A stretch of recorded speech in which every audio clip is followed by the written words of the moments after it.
We said we weren't going. We went. This is what happened.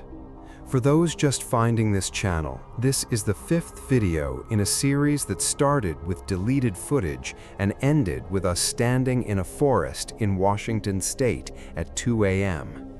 Here's how we got here. Here's how we got here.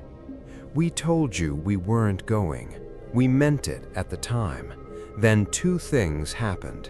First, 3 separate viewers independently decoded the same coordinates from the comment we described in video 4 and sent us their work. They got the same location. Second, someone sent us a photograph, no message, just a photograph, of a clearing in a forest with a trail marker in the foreground. We recognized the marker. It's from the Olympic National Forest Trail System. Written on the back of the photograph in the same handwriting as the annotations in the document from video 3.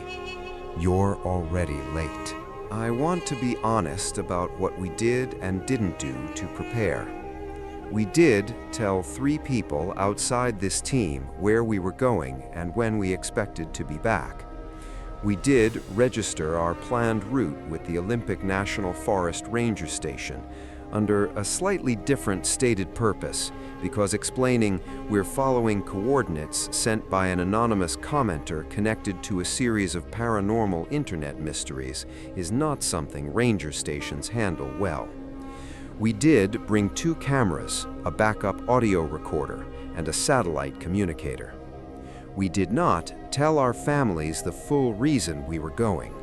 I'm not proud of that. What we found at the coordinates is something I've been trying to figure out how to describe for 3 weeks. I'm going to try now. The drive to the Olympic Peninsula from Seattle takes about 3 hours. We drove in silence for most of it. The coordinates placed us in a section of the forest that's accessible, but not on any maintained trail. You have to go off-path for about 1.2 miles to reach the exact location. We started the hike at 6 p.m., which gave us roughly 2 hours of daylight.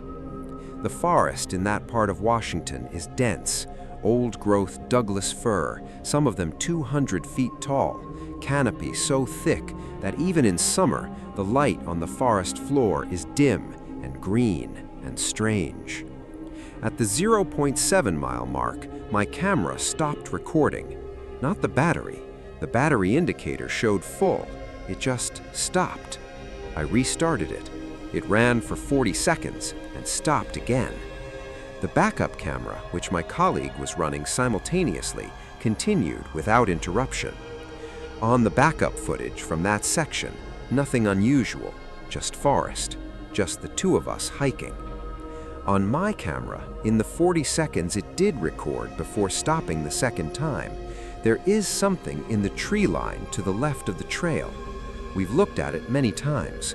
We don't have an explanation. The coordinates pointed to a clearing, maybe 30 yards across, old growth on 3 sides, a dry creek bed on the 4th.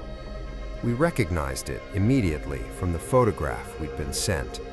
The trail marker in the photograph was there, an old aluminum tag on a fir tree, the kind the Forest Service uses for backcountry navigation. Except this marker wasn't on any trail map we had, physical or digital. It shouldn't be there. The number on the tag was 1147, 1147, the timestamp of Marcus's last upload. We stood there for a few minutes. Nothing happened. No sound except wind. Then my colleague noticed something. At the base of the tree with the marker, partially covered by moss and debris, as if it had been there for a long time, a phone, water damaged, screen cracked, dead battery. We have the phone. We've had it analyzed by a third party. The SIM card was destroyed. We couldn't access the carrier data, but the internal memory had one recoverable file, a video, 23 seconds long.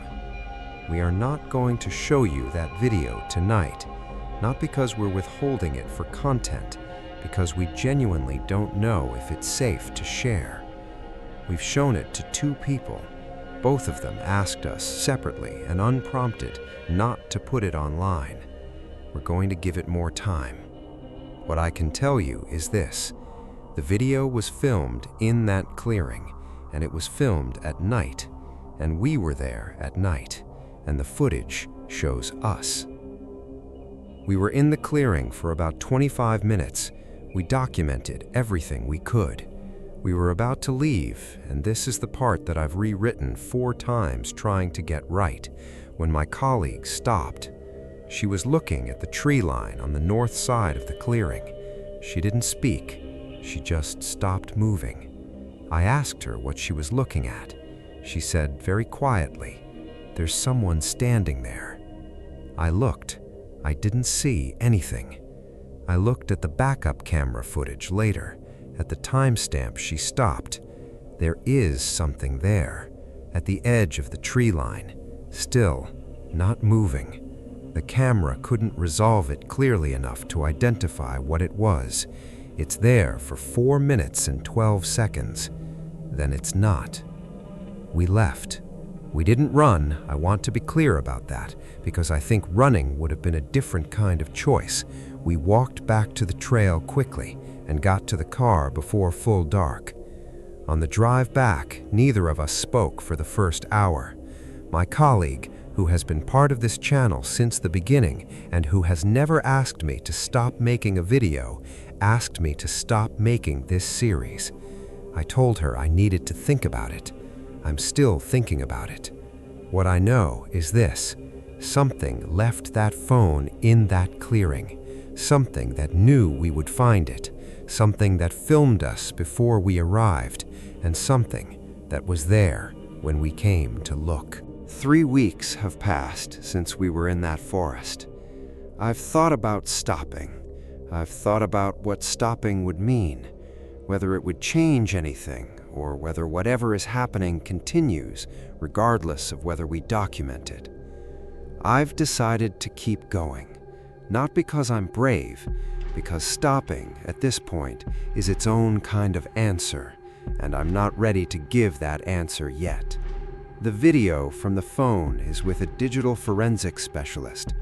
We'll share what they find. The phone itself is in a location I'm not going to disclose. If you've been following this series from the beginning, thank you. What started as a video about deleted footage has become something I don't have a clean category for. I don't know what we're investigating anymore. I'm not sure it matters. We're going to keep going.